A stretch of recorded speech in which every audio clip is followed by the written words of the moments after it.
Iya, saya kembali lagi. Jadi adik-adik,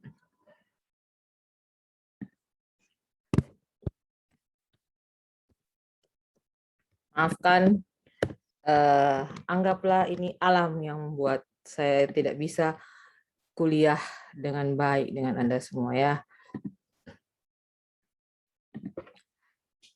Ya, jadi di Manado saat ini, bukan saat ini, tadi pagi hujan, sampai saat ini masih mendung, koneksi internet tidak terlalu baik. Kita mesti ganti-ganti ini DP sumber sinyal.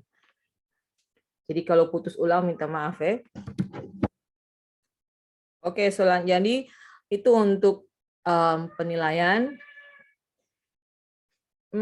Ada lagi satu tugas. Tugas itu akan diberikan dalam bentuk kelompok, tugas terstruktur ataupun tugas mandiri. Jadi terserah masing-masing dosen untuk memberikan tugas, tapi untuk setiap tugas ada nilainya. Jadi kalau Anda mendapatkan tugas, tolong dikerjakan dengan sangat baik ya. Jangan asal-asal.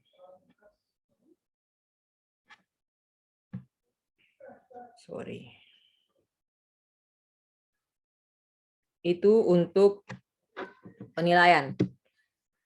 Ya, kita akan masuk untuk kuliah hari ini. Sebentar.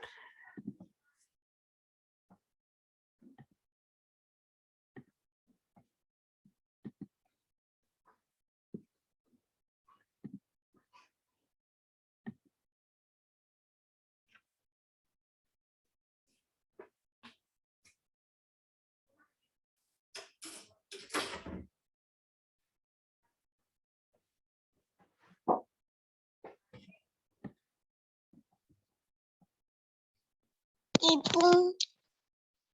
Ini MK apa kutuk sebenarnya dong? Apa dong itu dong? Sudah boleh?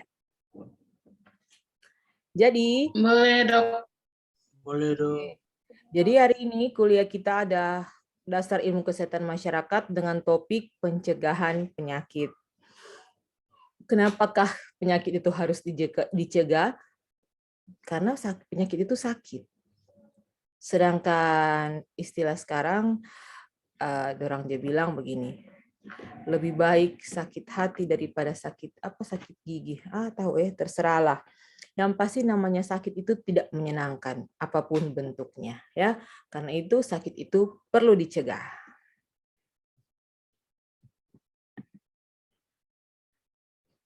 Kalau kita bicara tentang sakit, maka sebelum bicara tentang sakit, kita perlu tahu apa itu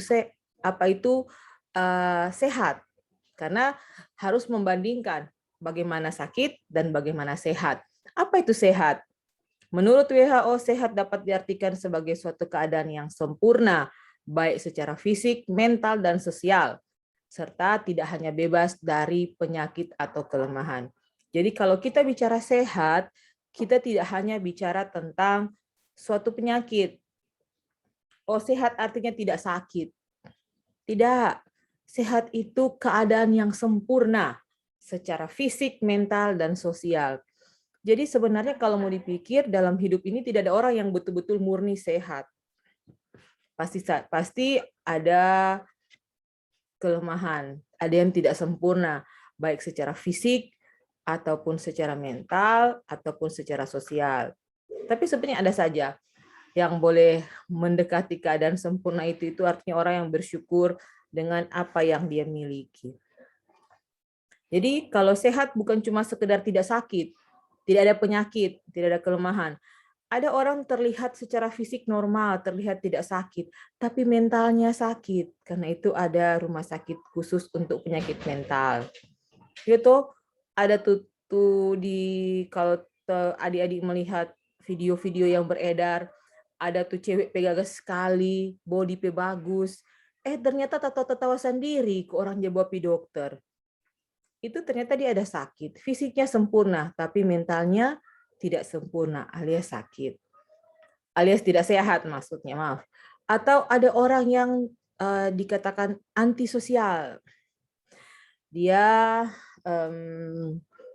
tidak mau bergaul dengan siapapun, hanya tinggal di rumah sendiri, misalnya tidak ingin bertemu siapa-siapa, itu pun termasuk definisi yang tidak sehat.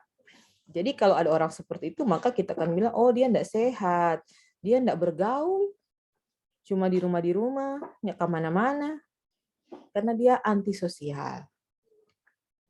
Jadi sehat itu keadaan sempurna, tidak hanya fisik, yang mental dan sosial saja yang sempurna, bukan cuma bebas dari sakit atau kelemahan. Ingat-ingat ini karena kadang-kadang ada dosen-dosen tertentu pas ujian skripsi atau ujian kompre, nyanak kerja-kerja disuruh mau tanya apa, dia tanya, apa tuh sehat, so? Nah, kadang-kadang mau kakak-kakak karena terlalu fokus pada skripsi, serta tanya itu dasar-dasar sekali bagi sunin tahu. Jadi ingatlah, WHO bilang keadaan sempurna secara fisik, mental, sosial, bukan hanya bebas dari penyakit atau kelemahan. Setelah kita bicara tentang sehat, maka kita bicara tentang sakit. Saya sudah mencari definisi WHO tentang sakit, dan tidak ada definisi WHO tentang sakit. Anggaplah sakit itu artinya tidak sehat. Menurut Kamus Besar Bahasa Indonesia, sakit adalah berasa tidak nyaman di tubuh atau bagian tubuh karena menderita sesuatu. Ya, ada orang tuh bilang sakit hati, dang. Nak nyaman tuh pada hati dan di pikiran karena menderita ditinggalkan pai tua, menderita orang tipu arisan online, atau sekarang sakit dia bilang. Dapat lihat sehat-sehat atau tawa mar sakit. Karena ada yang bagian tubuh yang tidak nyaman. Apalagi untuk sakit yang betul-betul terlihat. Nah, untuk sakit ini tentang terjadinya penyakit ada beberapa teori. Ada teori segitiga, jaring-jaring sebab akibat, teori roda, teori Kontangion, teori Hippocrates, teori miasma, teori Jesetronik, dan banyak teori lain. Orang-orang berpendapat, orang-orang memberikan teori. Cuman saya tidak membahas tentang penyakit saat ini. Kita membahas tentang pencegahan dari penyakit. Karena itu, untuk teori terjadinya penyakit ini akan ada tempatnya sendiri untuk pembelajaran. Kita hanya mau tanya di ujian. Karena ini bukan bagian Anda. Tapi sekedar belajar saja. Mungkin minggu lalu Anda sudah mendengar, Anda sudah bicara tentang penyakit ya, tentang sejarah. Nah, di sini yang namanya John Gordon, ini dia orang kenal sekali kalau epidemiologi. Dia memperkenalkan ini segitiga epidemiologi. Menurut John Gordon dan Larry tahun 50, timbul atau tidaknya penyakit pada manusia dipengaruhi oleh 3 faktor utama. Host, agent, dan environment. Ingat-ingat ini 3 minit. Di mana-mana di kesehatan masyarakat, apalagi epidemiologi, ngoni mau dengar-dengar ini sampai pasti ule. Agent, kalau orang gampang orang mau pikir itu bibit penyakit. Host itu orang, environment lingkungan. Harusnya mereka ini berada dalam keadaan yang seimbang. Begitu terjadi gangguan, misalnya jadi gangguan di sini, di host, orangnya misalnya lemah, lelah, atau ada gangguan imun, nah maka akan terjadi gangguan keseimbangan ini, maka seseorang itu akan sakit. Atau bila terjadi gangguan di agent, misalnya bibit penyakit jadi banyak, misalnya rupa sekarang virus COVID, virus corona, banyak toh. Saat virus itu banyak masuk menyerang, maka orang itu akan sakit. Selain lagi, bila ini lingkungan berubah, tak sorong ke kanan, tak sorong ke kiri, ini kan DPI jadi tidak seimbang lagi. Maka orang itu atau populasi atau masyarakat itu boleh sakit. Jadi ingat-ingat ini segitiga epidemiologi menurut teori Gordon. Trias epidemiologi, triad epidemiologi, segitiga Gordon. Oh, mau balik-balik di situ mau nikah belajar epid leh. Kita segi kepala leh kalau ingat ini sebenarnya. Mah gampang kok. Timbul penyakit dipengaruhi oleh 3 faktor utama. Host, agent, environment. Ingat nih. Sampai sini ada yang mau bertanya? Kalau ada yang mau bertanya disilahkan. Kalau takut mau misalnya malu, teman-teman mau bertanya, mau langsung bicara, boleh chat. Chat di classroom sini boleh, chat pribadi langsung Pak kita boleh, disilahkan ya. Sampai sini masih mengerti toh? Nah, ini contohnya. Tadi kok kita bicara-bicara apa ini contohnya.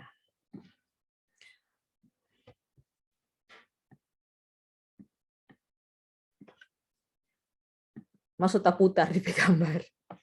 Host ini orang yang mempengaruhi orang, umur, jenis kelamin, ras, DP nutrisi bagaimana, pekerjaannya apa, keturunannya bagaimana, kekebalan tubuh, kebiasaan, kultur. Itu akan mempengaruhi seorang untuk sakit atau tidak. Gitu.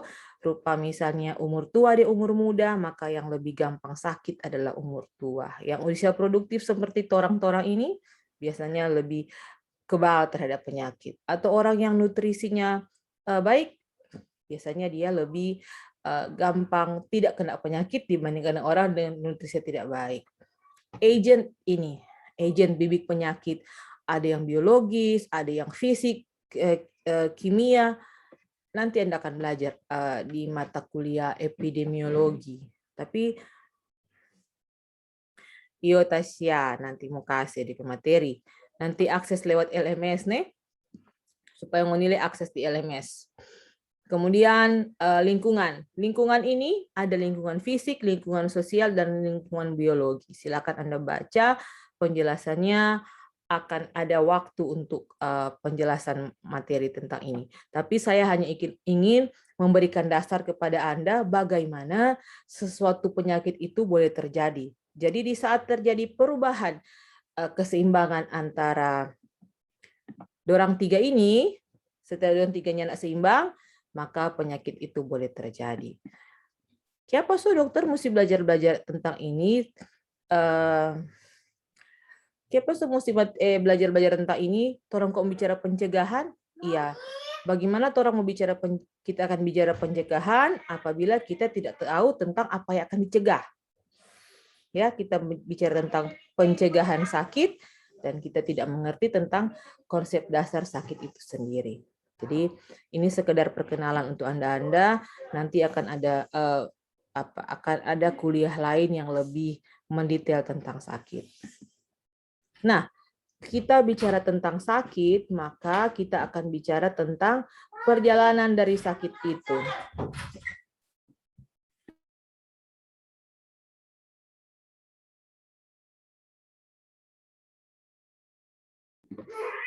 Jadi, sakit itu tidak terjadi tiba-tiba.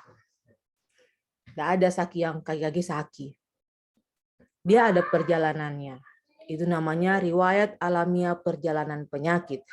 Atau bahasa kerennya natural history of disease, natural course of disease, natural history of illness. Nah, riwayat alamiah penyakit ini adalah perjalanan perkembangan penyakit pada seseorang sepanjang waktu bila tidak dilakukan pengobatan menurut CDC dan Gersman tahun 2013. Atau menurut LAS, riwayat alamiah penyakit, perjalanan penyakit sejak timbul atau hingga selesai. Saya suka definisi riwayat alamiah perjalanan penyakit ini. Jadi kalau bicara penyakit, kita tidak hanya bicara tentang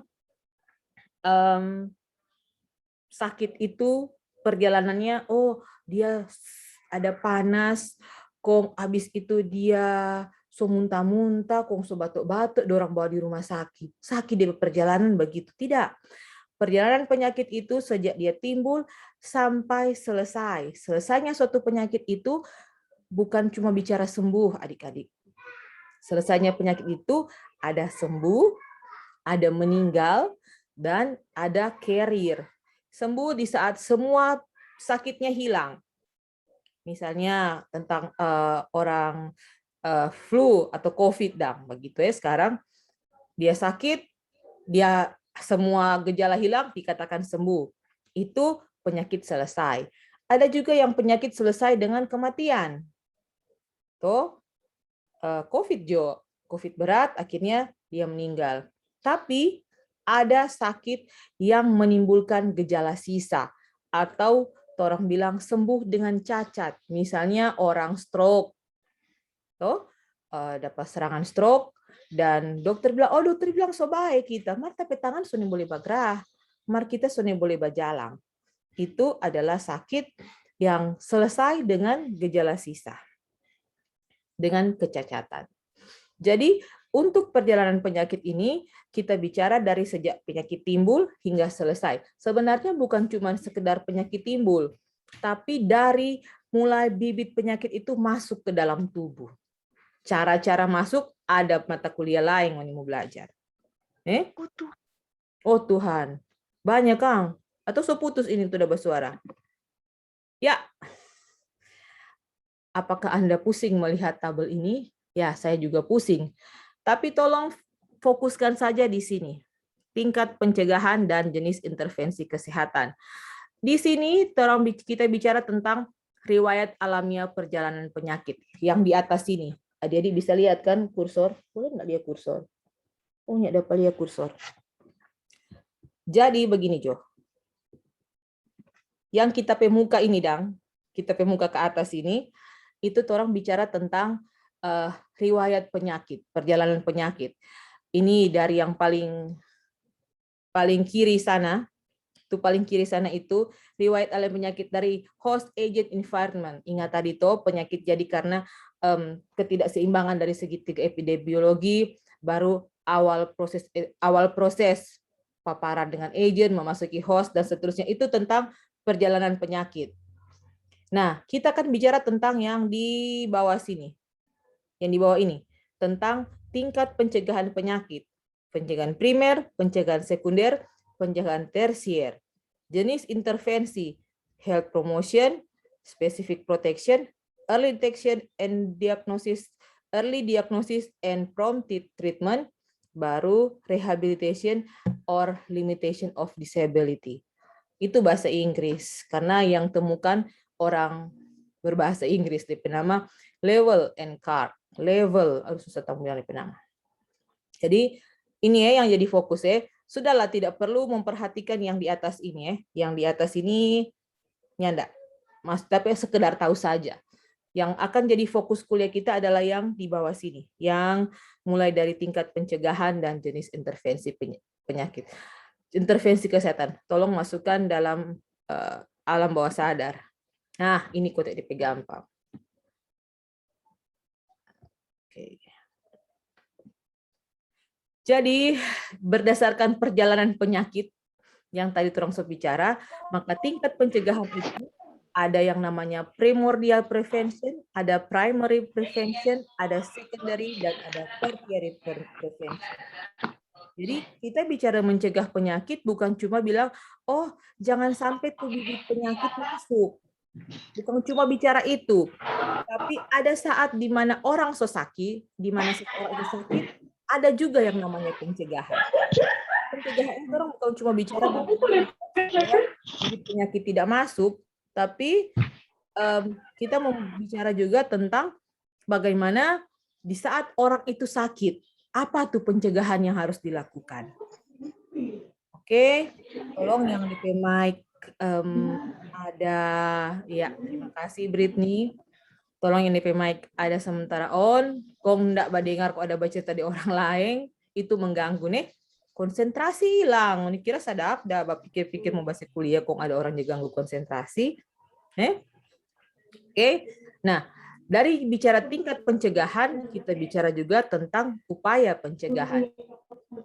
Oke, ada yang underlying condition atau pemantapan status kesehatan, kemudian health promotion, specific protection, early diagnosis dan prompt, disability limitation, dan rehabilitation.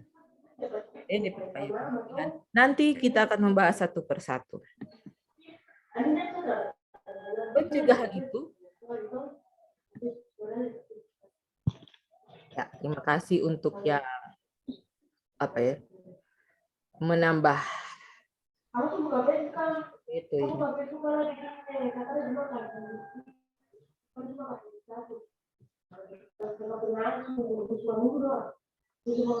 Maria.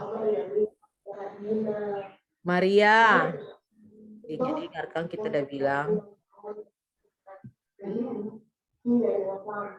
Oke. Sudah kumutkan. Jadi untuk teman-teman juga ya lengkap adik-adik teman-teman sudahlah. Jadi kalau orang sementara kuliah begini atau sementara pertemuan online dimanapun bukan cuma soal kuliah. Kecuali kalau memang waktunya berdiskusi silahkan Anda mau meng-on-kan mic. Tapi di saat ada orang sementara presentasi, tidak ulang ya, bukan cuma baca orang sementara kuliah, tidak.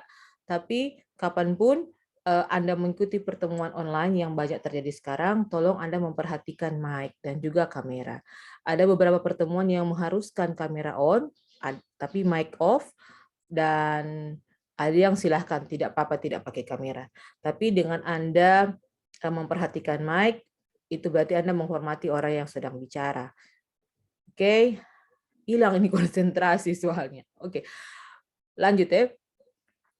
Jadi, seperti yang saya katakan tadi, kita bicara pencegahan bukan cuma untuk mencegah penyakit tidak timbul. Jadi pencegahan itu bertujuan untuk mencegah timbulnya penyakit, mencegah tidak berlanjut atau mencegah keparahan, dan mengurangi kecacatan.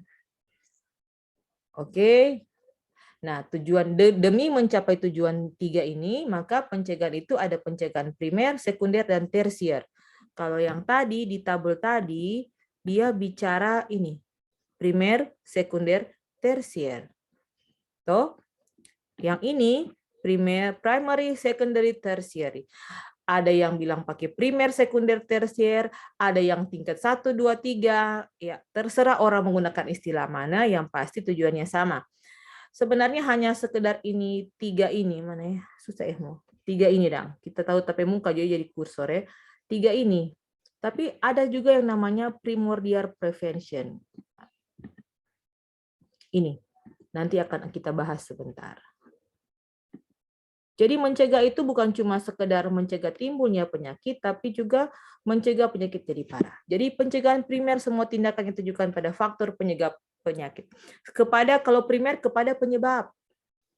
Jadi mencegah reaksi interaksi penyebab penyakit, mencegah timbulnya penyakit. Jadi kira-kira mencegah ini penyebab baku dapat dengan orang, baku dapat dengan host, baku dapat dengan orang. Itu pencegahan primer. Nah, tapi kita tidak semua hal boleh dicegah. Misalnya bibit penyakit yang ada di udara atau rupa COVID sekarang, orang nggak bisa cegah semua. So cuci tangan, so jauh, so pakai masker, tetap kena. Ada yang tidak bisa dicegah. Nah, tidak bisa dicegah baku dapat di orang, baku dapat di orang. Setelah bibit penyakit itu tidak bisa dicegah untuk masuk ke dalam tubuh dari host, maka pencegahan yang terjadi adalah pencegahan sekunder.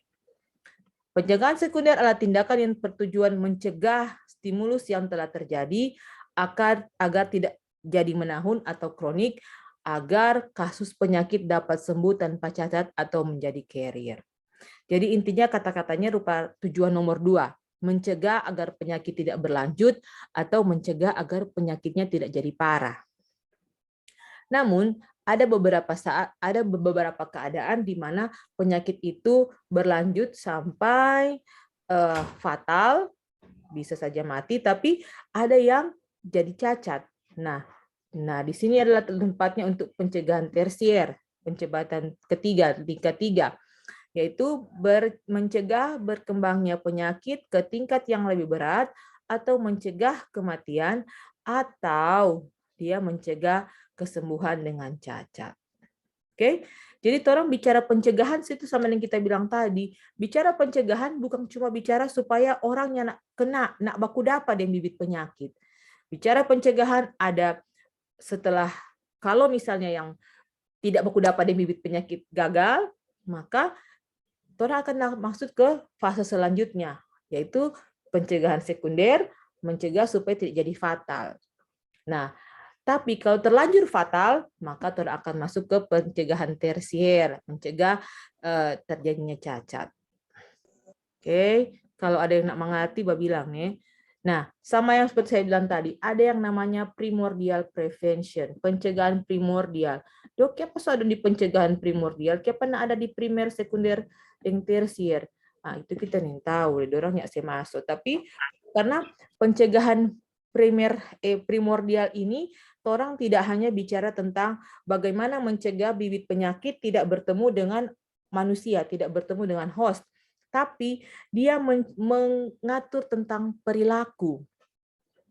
Tujuannya adalah untuk menghindari pola hidup sosial, ekonomi, dan budaya yang mendorong risiko peningkatan penyakit, terutama untuk penyakit yang tidak menular. Ya, jadi sekarang ini memang terjadi yang namanya transisi epidemiologi, transisi penyakit. Zaman dulu sekali waktu Ngoni belum lahir, di Indonesia atau di dunia ini kita hanya fokus dengan yang namanya misalnya malaria, tuberkulosis, TBC paru, itu banyak sekali penyakit infeksi. Tapi sekarang ini di dunia ini kita tidak hanya bicara tentang penyakit infeksi, kita bicara juga tentang penyakit non-infeksi atau penyakit tidak menular, hipertensi, diabetes, banyak sekali tuh sekarang, kanker. Coba tanya ngunipi orang tua, ada pasti, aduh kita kok hipertensi, kita kok diabetes. Makin banyak, justru semakin banyak penyakit yang tidak menular dibanding dengan penyakit yang menular. Karena itu sekarang mulai ada konsep yang namanya primordial prevention. Jadi bukan hanya mencegah dia sakit yang penyakit menular, bicara tentang bibit penyakit, tapi bicara tentang penyakit tidak menular di mana dia akan mengubah kehidupan pola hidup seseorang untuk mengurangi risiko penyakit, bentuknya kebijakan, aturan, pembatasan. Nah, rupa sekarang ini tuh, demi mencegah kanker paru, maka ada kebijakan merokok tidak boleh di sembarang tempat. Contoh, demi mencegah penyakit jantung koroner, maka akan ada kebijakan nutrisi. Untuk industri makanan, yang boleh makanan rendah lemak jenuh. Jadi pemerintah membuat berbagai kebijakan untuk mencegah terjadinya penyakit yang tidak menular. Orang bicara sakit bukan cuma penyakit menular ya, dengan penyakit tidak menular juga. Oke. Lanjut. Setelah kita bicara tentang pencegahan primordial, maka kita akan bicara tadi tentang pencegahan primer. Kembali lagi ke pencegahan primer. Nah, pencegahan primer ini dilakukan saat penyakit belum terjadi, dengan tujuan agar tidak terjadi penyakit, mengurangi insiden penyakit, mengendalikan penyebab. Upaya yang dilakukan adalah memutuskan mata rantai agent host environment. Jadi diputuskan sebelum itu agent baku dapat dan DP host diputuskan. Sebelum itu agent masuk dalam lingkungan diputuskan. Maksudnya dipotong DP jalur dah. Nah, ini pencegahan primer. Orang so gabung nih dengan tuh gambar-gambar tadi. Pencegahan primer itu terdiri dari health promotion, specific protection. Health ini pencegahan primer, health promotion, specific protection. Melalui dua strategi, baik dalam populasi banyak orang, sama dengan gambar di sebelah sini. Gambar salah. Gambar sini. Ini kote. Ini boleh. Nah, jadi pokoknya digambar yang di sebelah ini ataupun melalui individu. Ya, maksudnya apa health promotion specific protection? Ya, promosi kesehatan. Ada tuh mata kuliah Promkes, nanti kalau mungkin belum dapat, nanti akan ada tentang Promkes, promosi kesehatan di puskesmas. Ada yang dorang tuh Promkes tuh bagian penyuluhan tentang pendidikan kesehatan, tentang gizi baik, kehidupan rumah sehat, perumahan yang baik, lingkungan kerja yang baik, personality development, menghindari kelelahan. Jadi di sini ini adalah pencegahan tingkat pertama. Di sini tempat Anda bekerja. Di sini tempat pekerjaan dari seorang ahli kesehatan masyarakat. Dia membuat suatu program untuk pencegahan primer. Salah satunya itu health promotion. Apa itu, Dok? Promosi kesehatan. Gampang-gampang orang pergi penyuluhan. Jadi penyuluhan tentang kebiasaan hidup yang sehat. Cuci tangan pakai sabun, itu pakai masker sekarang. Itu untuk menghindari bibit penyakit masuk ke dalam tubuh. Atau misalnya lingkungan yang bersih, kasih bersih itu lingkungan untuk mencegah demam berdarah, jangan sampai ada tempat yang tergenang air. Itu orang nggak akan tahu kalau nggak ada yang bilang. Sedangkan yang di televisi, di media massa itu semuanya ditujukan untuk membuat masyarakat tahu. Itu salah satu bentuk dari pencegahan primer.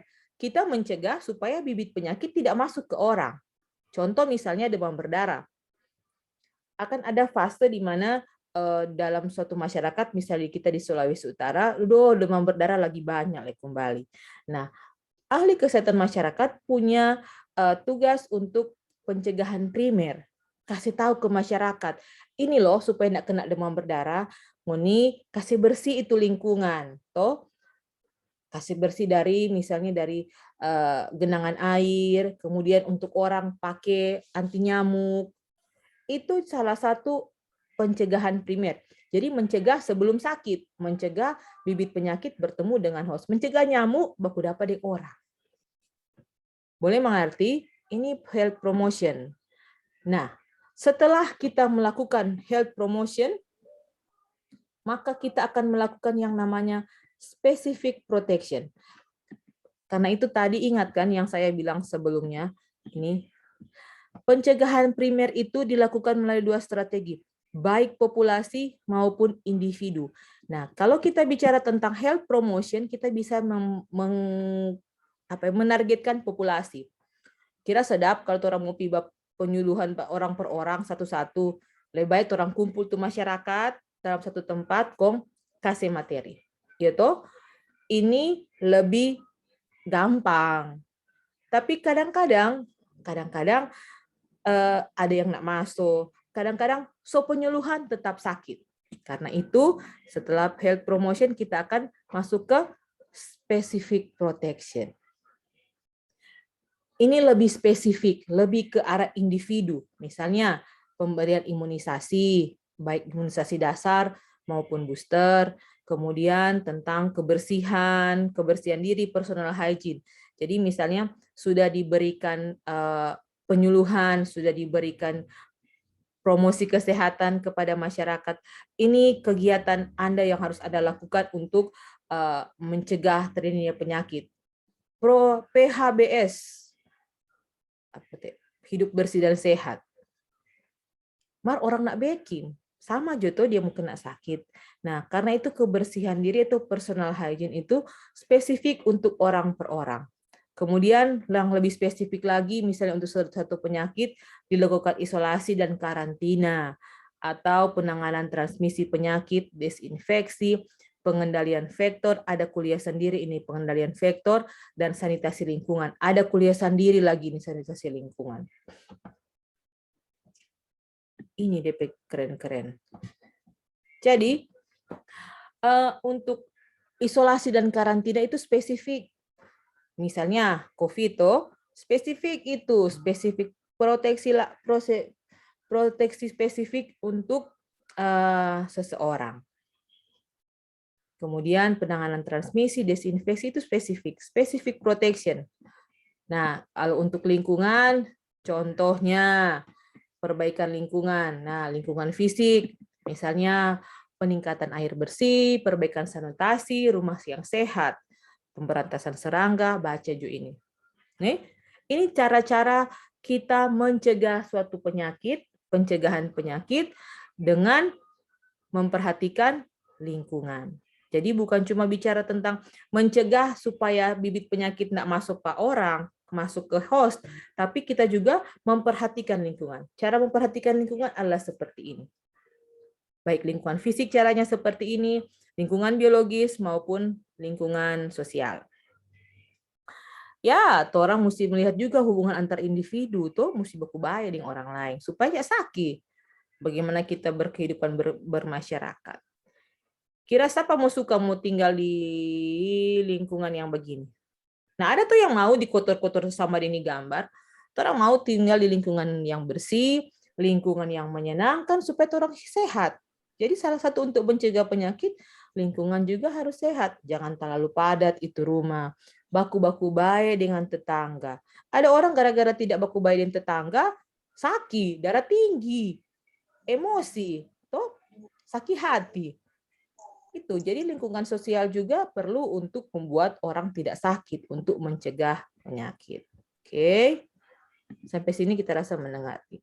Nah, ini yang salah satu untuk specific protection. Meningkatkan daya tahan. Jadi kalau orang bicara tentang lingkungan tadi, sekarang orang bicara tentang host, tentang orang. Bagaimana meningkatkan daya tahan pejamu. Bagaimana pejamu host nih, pejamu host orang manusia itu sama. Bagaimana kita meningkatkan daya tahan? Memberikan imunisasi sama yang tadi saya bilang, perbaikan gizi, meningkatkan kesejahteraan umum, meningkatkan kualitas hidup, memperbaiki keturunan. Oh, dong dia bilang kawin deng bule supaya perbaikan keturunan. Iya toh? Ada yang dia bilang, oh kawin ini orang Jepang supaya memperbaiki keturunan orang Jepang, kata umur-umur panjang. Dan olahraga teratur. Nah, sekarang mungkin makin banyak orang yang suka olahraga. Kalau adik-adik ada yang tinggal di sekitar Unima, ada yang itu lapangan olahraga di bawah Torompe Fakultas, manfaatkan olahraga. Jalan sudah 1 minggu 3 kali. Oh, dok, kita ada olahraga. Olahraga apa? Olahraga jempol. Alias chatting, medsos, itu paling gampang. Sadap sekali olahraga itu, Kang. Bakepo pak orang. Sudahlah, itu orang PKJ zaman sekarang. Jadi ini meningkatkan daya tahan pejamu ini dengan berbagai cara. Imunisasi. Salah satu orang boleh bikin dengan semua ini apa? Ya penyuluhan. Bagaimana imunisasi yang baik boleh meningkatkan kualitas hidup. Bagaimana memperbaiki gizi. Ini orang pekerja sebagai ahli kesehatan masyarakat. Karena yang selanjutnya, pencegahan sekunder ini yang akan bicara banyak sebenarnya dokter, perawat, karena keadaan ini adalah pencegahan saat penyakit sudah berlangsung, baik ada timbul, ada gejala, maupun belum ada gejala. Tujuannya adalah menghentikan proses penyakit lebih lanjut dan mencegah komplikasi. Bentuknya early detection, deteksi dini, dan prompt treatment. Maksudnya bagaimana? Tunggu ya, ada nggak ya DP slide? Sedikit slide, kurang 18 dari 22. Nah, ini. Early detection and prompt treatment. Tapi muka dapat ya. Jadi bagaimana supaya kita mencegah penyakit yang sudah ada ini untuk tidak berkembang lebih lanjut, maka harus cepat menemukan kasus. Misalnya COVID.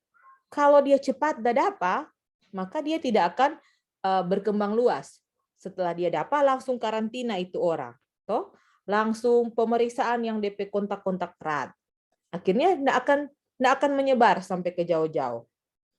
Maka early diagnosis and prompt treatment ini penting juga untuk pencegahan penyakit. Nah, selain penemuan kasus yang cepat, bagaimana supaya orang dapat kasus cepat?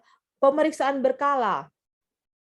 So itu di lembaga-lembaga tertentu, misalnya di polisi atau di tentara, mereka ada pemeriksaan berkala supaya cepat dapat. Kalau cepat ditemukan kasus penyakit, maka diharapkan tidak akan terjadi penyakit fase lanjut dan orang itu tidak akan sakit.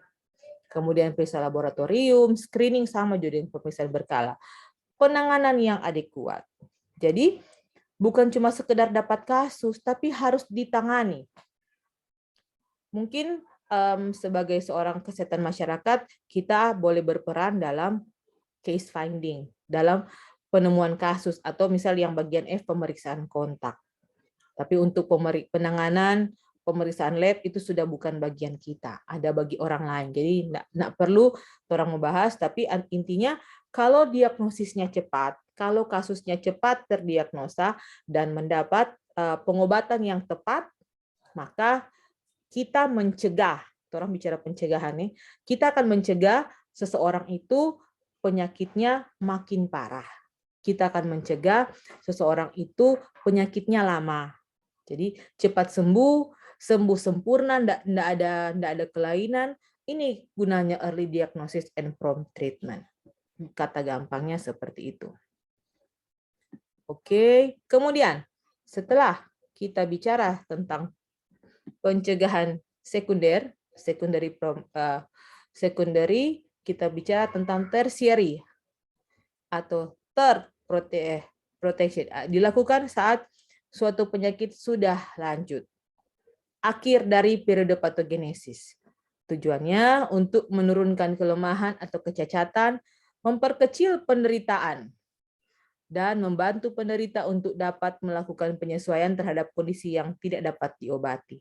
Jadi ada keadaan-keadaan tertentu dalam seseorang di saat dia sakit dan dia harus hidup dengan keadaan cacat. Misalnya orang bilang, oh super lameng dia kasih yang ada stroke. Maka pencegahan tersier ini kita bicara tentang disability limitation dan rehabilitation. Ada orang khusus untuk melakukan hal ini. Nah, ini disability limitation, pengobatannya lengkap, perawatan di rumah, baik maupun di rumah sakit. Dan rehabilitasi dapat dilakukan di rumah sakit, contohnya terapi kerja. Ada juga pendidikan untuk rehabilitasi dan penentuan penempatan yang spesifik. Sudah, itu bukan orang bagian. Ada ini bagian rehabilitasi medik. Dorang yang akan membantu untuk melakukan hal ini. Tapi sebenarnya sebagai seorang tenaga kesehatan, kita juga berperan dalam rehabilitasi seseorang, misalnya dalam hal rehabilitasi sosial. Maksudnya apa itu rehabilitasi sosial, dokter? Nah, misalnya begini, ada orang atau ada keluarga yang kena stroke atau sakit parah atau kanker misalnya, baru mulai kesiangnya ada keinginan hidup, mulai patah semangat.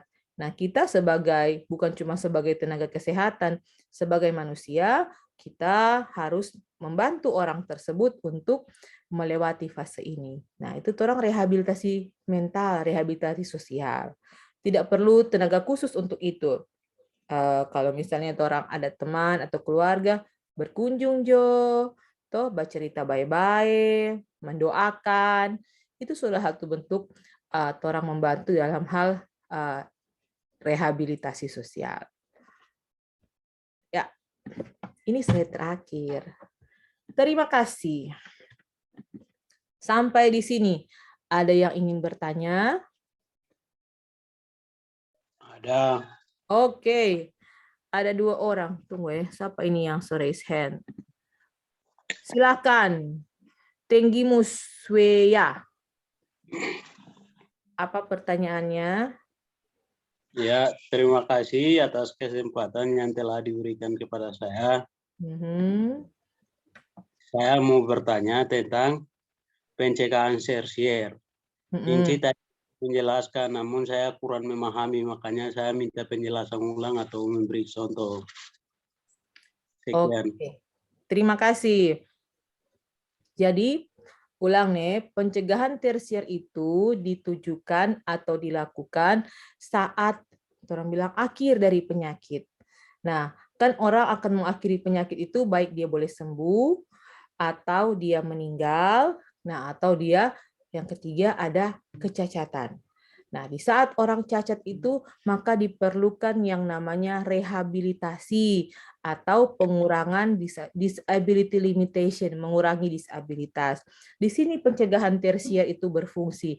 Jadi ada petugas khusus untuk itu. Mereka memberikan rehabilitasi. Misalnya orang stroke. Ini Tenggimus dia panggil apa? Misalnya Tenggimus ada orang stroke, Dang. Jadi diberikan fisioterapi untuk orang ini untuk mencegah dia lebih lebih berat lagi untuk gejalanya. Jadi kalau misalnya sudah boleh berjalan, maka diberikan fisioterapi supaya dia mulai boleh belajar berjalan. Jadi itu pencegahan tersier, mencegah jangan sampai gejala kecacatannya ini membuat orang tersebut lebih sakit, tidak produktif. Boleh? Terima kasih, Enci. Oke, terima kasih. Selanjutnya Yusra Moha. Baik, Enci, terima kasih atas kesempatannya. Saya ingin bertanya, narkoba itu, Enci, pada segitiga Gordon, itu dia termasuk pada agen atau environment? Terima kasih, Enci. Oke. Kalau bicara narkoba, kita akan bicara tentang sakit dalam hal tidak menular, Kang, penyakit yang tidak menular. Maka narkoba itu dapat digolongkan sebagai agent yang masuk ke dalam tubuh seseorang. Agent itu orang tidak hanya bicara tentang agen biologis, bukan cuma sekedar kuman, virus, tapi ada juga agent chemical. Tunggu ya, ada enggak tadi di slide? Sebentar, saya lihat.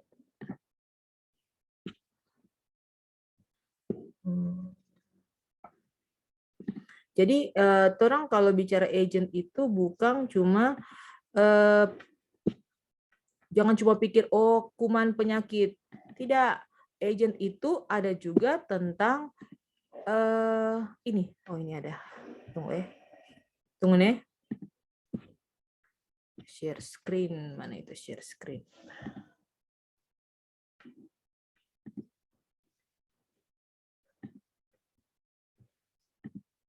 Ini dapat lihat, agent itu adalah agent biologis, nutrien, fisik, chemical, dan mekanis. Jadi narkoba itu orang bisa golongkan kepada agent chemical yang masuk ke dalam tubuh seseorang yang menyebabkan orang itu sakit. Nah,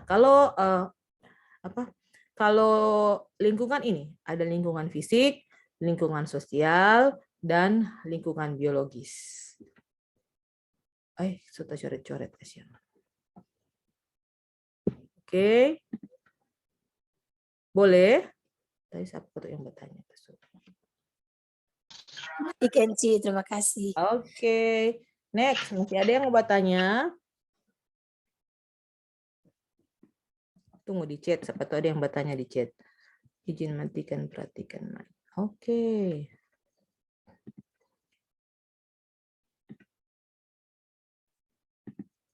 Materi saya akan share di grup.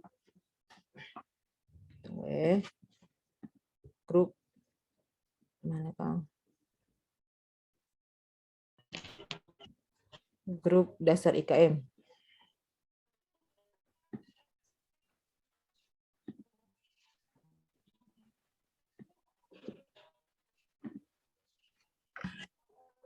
Ya, materi sudah saya share di grup dasar IKM. Oke, Kuretabuni, ada pertanyaan? Ada. Apa pertanyaannya? Silahkan. Tunggu. Tunggu. Buka apa? Buka kamera. Kong bicara supaya orang semua melihat. Dapat lihat teman-teman. Ini kan belum semua baku kenal toh. Jadi perkenalan dulu, nama, asal dari mana, supaya teman-teman boleh melihat. Tadi saya lupa yang 2 tadi. Baik, terima kasih. Perkenalan, nama saya Kuretabuni, asal dari Papua. Saya bertanya di sini tentang iriwaya. Iriwaya perjalanan penyakit. Perjalanan penyakit.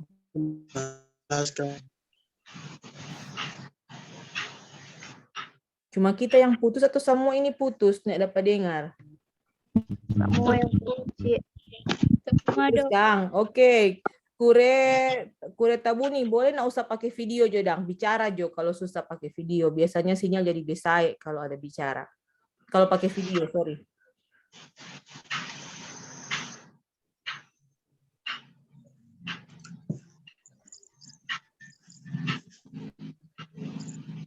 Ya, baik, terima kasih.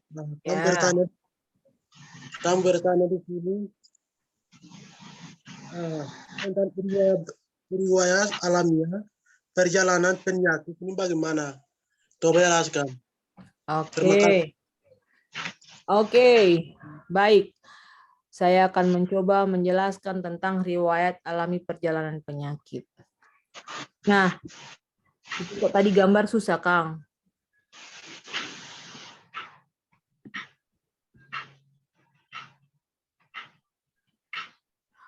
Bentar. Ya, ada di gambar. Jadi, begini. Perjalanan penyakit itu akan dimulai dari fase bibit penyakit memasuki tubuh host, tubuh orang. Oke. Jadi di saat bibit penyakit masuk ke dalam tubuh manusia, pakai manusia jadi supaya gampang, saat bibit penyakit masuk ke dalam tubuh manusia dan dia mulai berkembang, pertama kali waktu bibit penyakit masuk, dia tidak langsung menyebabkan gejala, tapi akan ada yang namanya masa inkubasi. Setelah melewati masa inkubasi, maka gejala akan muncul. Nah, setelah muncul gejala, maka orang akan merasa, aduh kita sakit. Orang akan merasa bahwa dirinya sakit. Setelah dirinya merasa dia sakit, maka baru orang berpikir, aduh kita sakit kote. Mulai muncul gejala, misalnya panas, misalnya batuk, dan sebagainya, dan sebagainya. Kemudian, setelah muncul gejala, maka akan masuk ke fase selanjutnya, yaitu fase akhir dari penyakit. Fase akhir dari penyakit itu dapat berupa sembuh secara sempurna, dapat berupa meninggal, ataupun dapat sembuh dengan cacat. Jadi istilah gampang dari riwayat alami perjalanan penyakit itu adalah fase atau riwayat orang sakit dari sejak bibit penyakit masuk sampai dia sembuh. Sampai selesai, sampai selesai sakit. Boleh? Jadi dari saat bibit penyakit masuk sampai selesai sakit. Ada perjalanannya. Ada inkubasi, kemudian mulai muncul gejala, gejala memberat, dan kemudian sembuh atau meninggal atau sembuh dengan cacat. Boleh? Siapa yang bertanya tadi?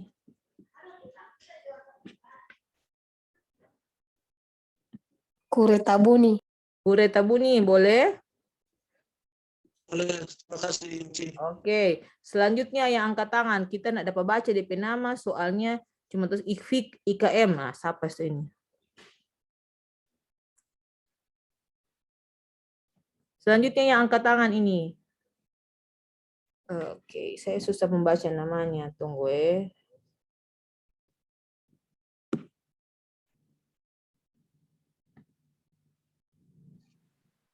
Ance. Ya, ini Ance. Ya, baik. Ya, baik. Ya, lanjut. Silakan Ance. Saya perkenalkan nama saya Ance Ikibalong. Saya sini epidemiologi bulan mengajari coba penjelasan ke Inci. Ulang penjelasan ke Inci. Maaf, kurang jelas. Maksudnya bertanya tentang apa? Bertanya tentang segitiga epidemiologi. Bulan mengajari coba penjelasan ke Inci. Ya. Oke, tentang segitiga epidemiologi. Nah, tentang segitiga epidemiologi itu,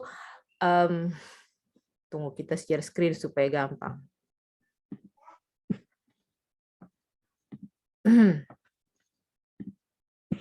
Ya, segitiga epidemiologi yang paling gampang di sini.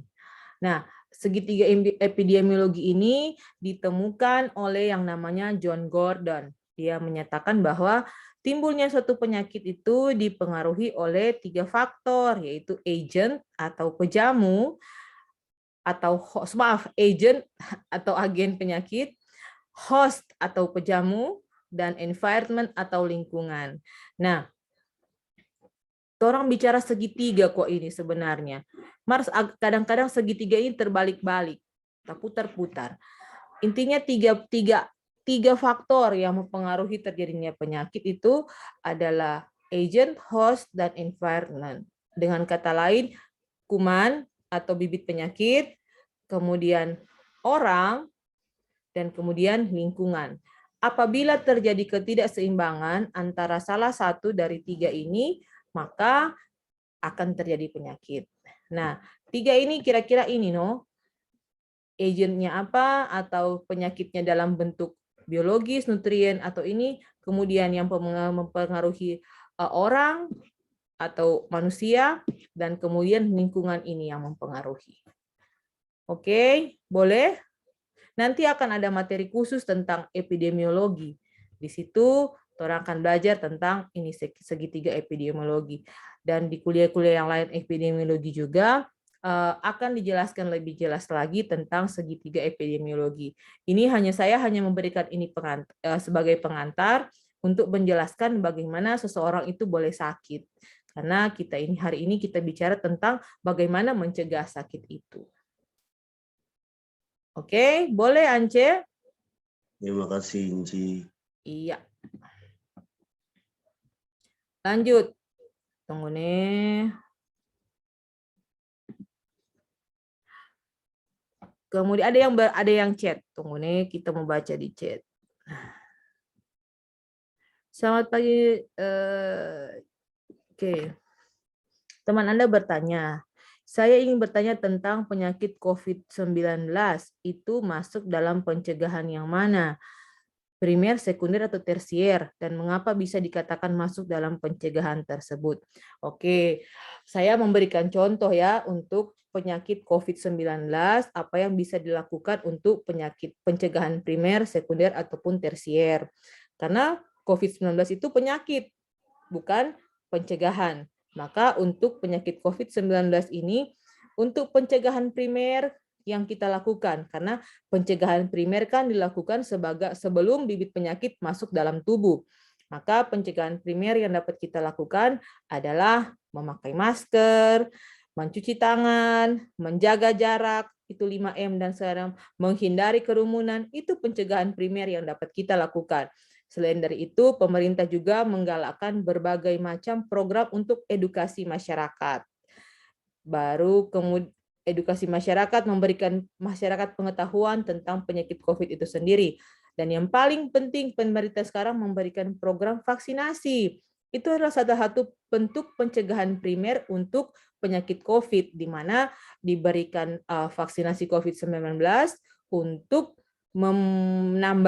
memperkuat kekebalan tubuh manusia terhadap COVID-19. Itu pencegahan primer dari COVID-19. Kemudian untuk pencegahan sekunder dari COVID-19 adalah diagnosa yang cepat, early diagnosis and prompt treatment. Jadi kalau ada orang sakit dengan gejala-gejala yang mirip COVID-19, maka dengan cepat dokter boleh mendiagnosa COVID-19. Jangan lagi ada istilah di teman-teman adik-adik semua tentang dokter mengcovidkan pasien, ya, karena kita sekarang Anda sekarang sebenarnya sudah mulai menjadi calon tenaga kesehatan. Jadi jangan lagi ada mau bilang konspirasi tentang COVID, bilang di rumah sakit sana sengaja orang bikin COVID. Tidak ada orang yang sengaja mengcovidkan orang. Maka kenapa orang disebutkan mengcovidkan? Itu sebenarnya bagian dari early diagnosis. Jadi pemerintah menetapkan standar, menetapkan petunjuk tentang bagaimana kita mendiagnosa seseorang itu kena COVID walaupun hanya dari gejala. Dan nanti akan dibuktikan dengan pemeriksaan. Jadi orang yang bilang, dokter saya COVID tetapi saudara, itu sebenarnya salah satu bentuk dari early diagnosis. Kenapa? Mencegah supaya jangan tak kena orang lain.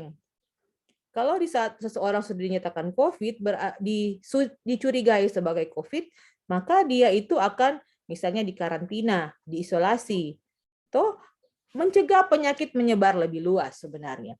Dan juga pengobatan yang tepat. Jadi kalau orang lama-lama mengobati, pikir-pikir, bukan nyanda, bukan COVID kok ini, akhirnya pengobatan terlambat dan gejalanya menjadi lebih berat. Oke, dan kemudian untuk pencegahan tersier untuk COVID, nah adik-adik bisa membaca yang namanya long COVID syndrome, sindrom long COVID. Ada orang yang setelah COVID, dok kita kok hosa sekali, gampang sekali hosa. Dok kita sudah jadi panglupa, dok kita sudah jadi tukang lelah. Itu yang termasuk berbagai sindroma non COVID. Nah di sini pencegahan tersier kita perlukan karena mencegah untuk terjadinya kecacatan yang lebih besar. Nanti ada yang namanya latihan pernafasan, rehabilitasi pernafasan. Itu salah satu bentuk pencegahan tersier untuk penyakit COVID. Oke, mengapa bisa dikatakan masuk dalam pencegahan tersebut? Kita sudah jelaskan ya. Pencegahan primer yang bagaimana, sekunder bagaimana, dan tersier bagaimana. Oke, lanjut untuk yang raise hand. Aduh, udah banyak ini. Jam berapa ini? Sorry, lihat jam dulu ya.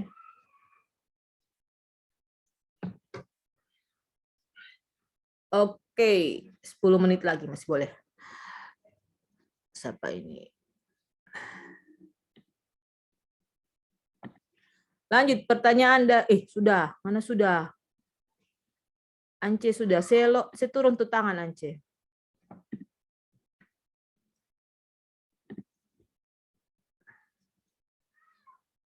Oke. Yolanti Rinaya Silubun. Silakan. Terima kasih atas kesempatan yang diberikan kepada saya. Sebelumnya maaf dok, karena Anda bisa kasih aktif kamera, tapi jaringan Anda baik. Lanjut yo. Perkenalkan, nama saya Yolanti Rinaya Silubun, asal Ambon. Di sini pertanyaan saya adalah bagaimana caranya mencegah seseorang yang menderita penyakit, tetapi tidak tampak gejala penyakitnya seperti apa dan bagaimana. Terima kasih. Mencegah seseorang kena penyakit yang tidak tampak gejalanya. Misalnya penyakit apa Yolanti maksudnya?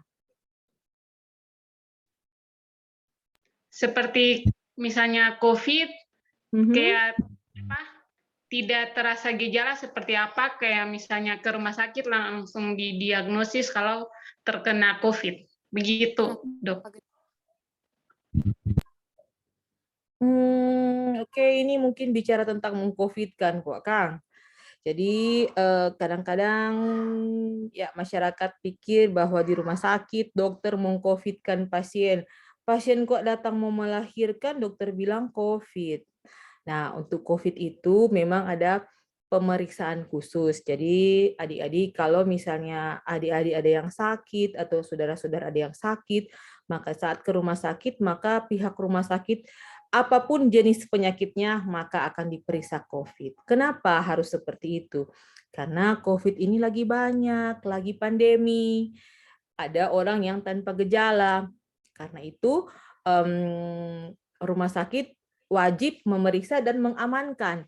Misalnya, kalau misalnya pasien tanpa gejala, yang COVID tanpa gejala, dia nak periksa kong dia masuk ruangan sama-sama dengan pasien yang non-COVID, kong dia jangkit tuh pasien di sebelah. Siapa salah itu? Siapa tanggung jawab? Itu salah satu bentuk tanggung jawab rumah sakit. Rumah sakit bertanggung jawab untuk mengamankan tenaga kesehatan yang ada di rumah sakit ataupun pasien-pasien lain yang ada di rumah sakit. Karena itu semua pasien yang masuk ke rumah sakit sekarang ini diperiksa COVID.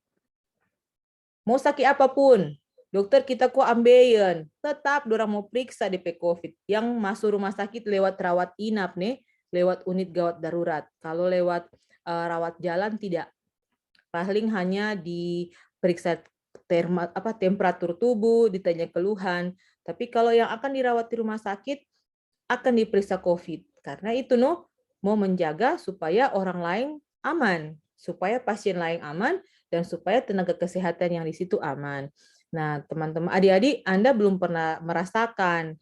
Kita pernah di rumah sakit pasien orang rawat biasa waktu zaman sebelum lebih ketat sekarang nih. Pasien pertama COVID yang masuk Sulawesi Utara itu kita pasien. Ini bayangkan kita udah periksa patu pasien itu nyanak pakai masker. Waktu itu zaman masker susah. Nyandak pakai handskun, cuma ada pakai baju biasa begini. Kok kita periksa tuh pasien. Alhasil apa? 2 minggu tuh orang semua dapat karantina. Kita dan tamang-tamang satu rumah, satu bagian ruangan tuh dia dapat karantina. Nah, kalau kejadian itu jadi sekarang Delta misalnya, so kena semua tuh orang itu di dalam rumah sakit. Karena nak diperiksa.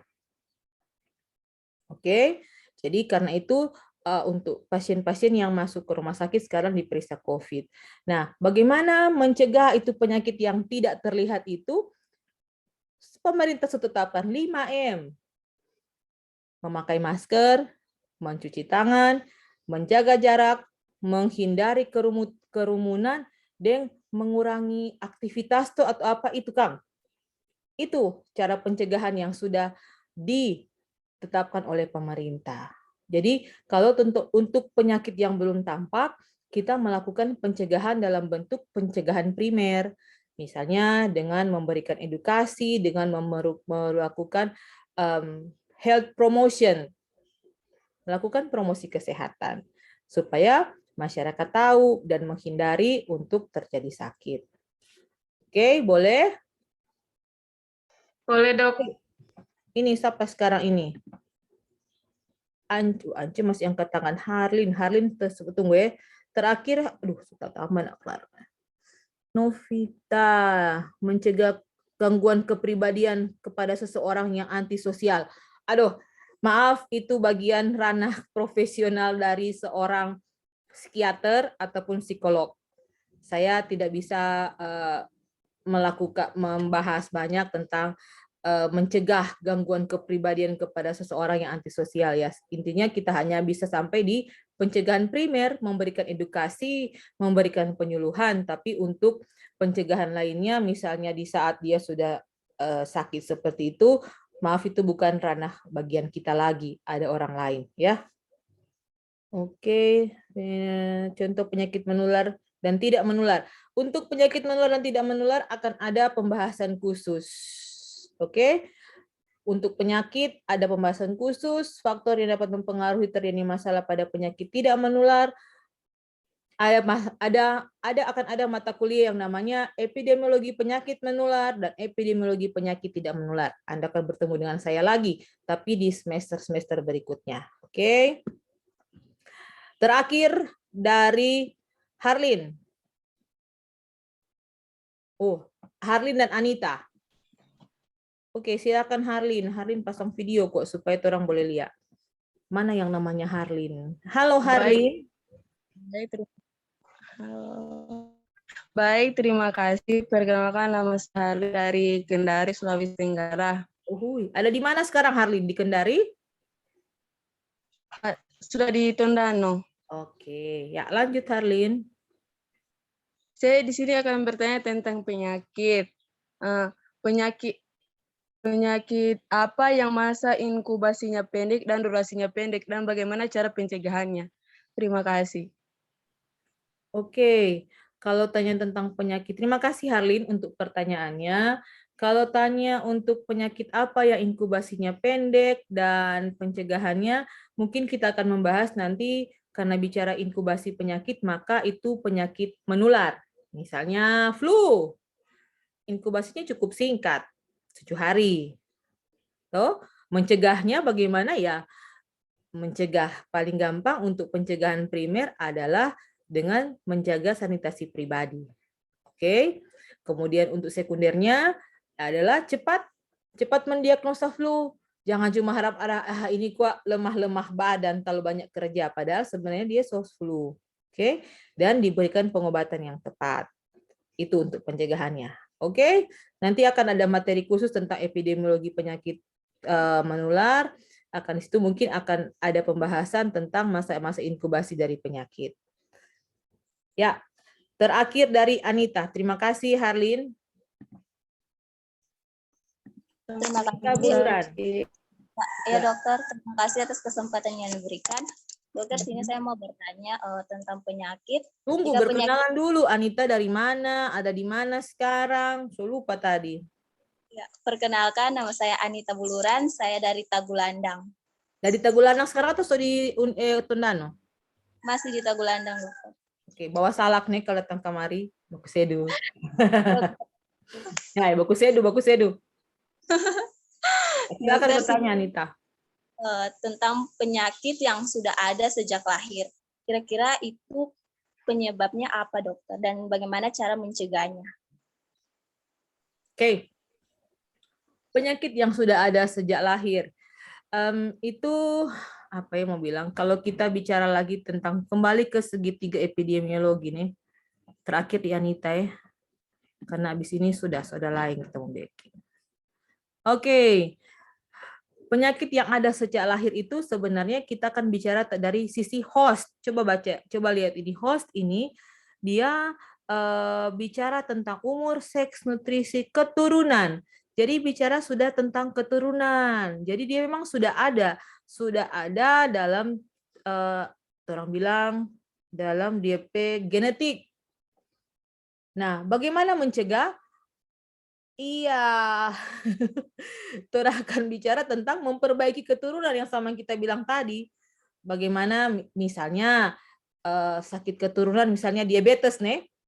Diabetes kan sakit keturunan itu saudara dari keturunan. Bagaimana Tora mencegah? Ya Tora akan memperbaiki, misalnya kita akan perbaiki cara hidup, makan makanan yang bagus, olahraga yang teratur. Atau misalnya penyakit yang sudah ada di keturunan, misalnya kelainan darah.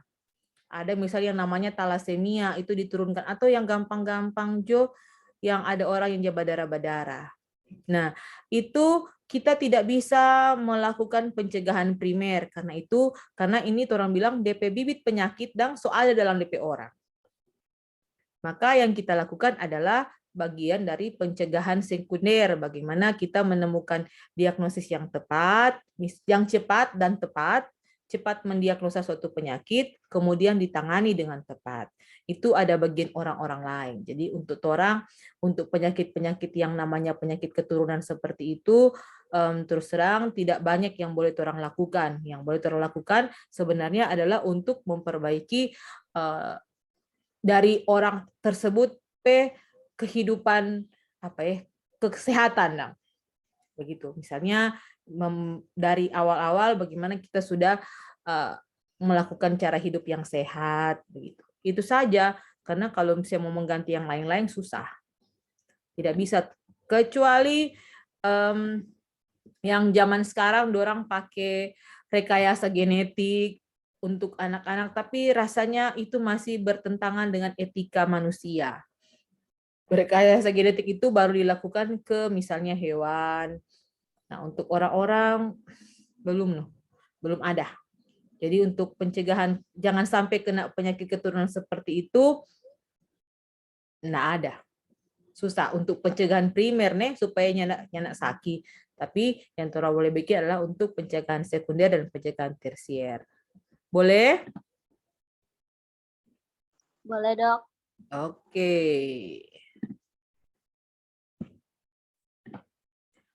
Sekian ya kuliah hari ini. Terima kasih untuk adik-adik mahasiswa yang sudah mengikuti kuliah, yang sudah berperan aktif dalam kuliah hari ini. Sebelum selesai kuliah, Tora foto bersama, soalnya ini mau jadi laporan.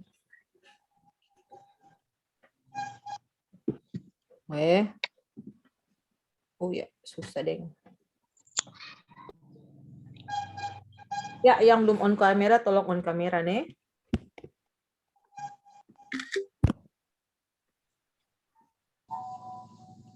Wait.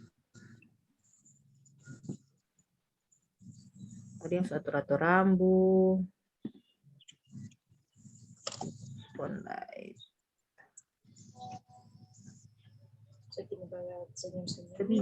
Bagaimana kita bikin ini supaya jadi banyak? Oh, ini view, galeri.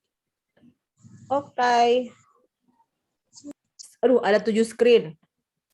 Senyum semua ya, screen 1. Ini ada keluar nama. Screen 1. Screen 2. Ya, Anastasia apa belum keluar. Sorry, kita PC-nya tiba-tiba saya.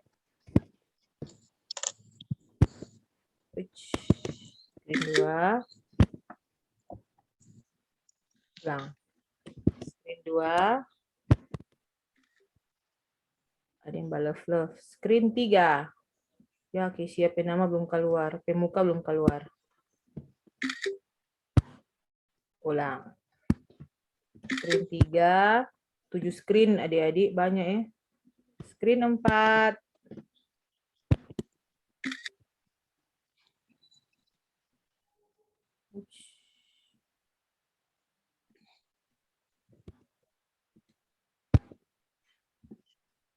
Tunggu, screen 4, kita kok masih susah-susah deh ini. Screen 5, tunggu ada satu belum keluar.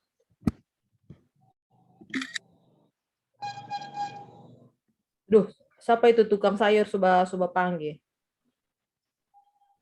Yang ini belum keluar. Screen 6. Ya, Shalom Pemuka belum keluar.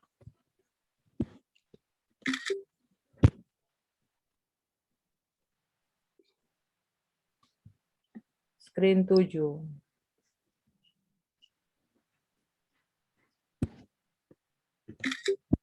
Oke, selesai. Dengan demikian, berakhir sudah kuliah kita pada hari ini. Tuhan memberkati kita semua. Selamat sore. Selamat siang. Siang, sore. Tunggu. Kita mau bikin kita apa dari pertama dulu tadi ya, sorry. Pagi, Dok. Pagi. Selamat pagi. Kita sudah selamat sore, Kang. Bayangkan kita pikir sore ini. Pengaruh cuaca. Pengaruh cuaca, betul sekali. Cuaca itu bikin susah Mbak.